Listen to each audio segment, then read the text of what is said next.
এই দুর্নীতি যে কত রকম, আমি শুধু দুই একটা বিষয়ে সম্প্রতি অভিজ্ঞতা অর্জন করেছি বলে বলছি। ইউরোপ, আরব আমিরাতে গেলাম, সংযুক্ত আরব আমিরাত।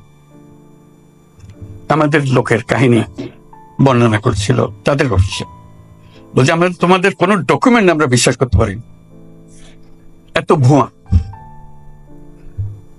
কাজের লোক হয়তো সে, কিন্তু সে সার্টিফিকেট নিয়ে এসছে, মেডিকেল ডক্টরের সার্টিফিকেট। জলজন্ত আমরা দেখতেছি ডাক্তার হতেই পারে না, দেখা যাচ্ছে ডাক্তার না সে, কিন্তু সার্টিফিকেট নিয়ে এসছে ডাক্তারের সার্টিফিকেট। ওই ডাক্তারের সার্টিফিকেট নিয়ে চাকরি নিয়ে এখানে এসছে। আমরা কতটা বাছাই করবো? আমরা লজ্জায় মাথা হেঁট হয়ে যায় যে আমরা এটা কিছুই করতে পারতেছি না। আমরা চাকরি চাই, কিন্তু পরিষ্কার ভাবে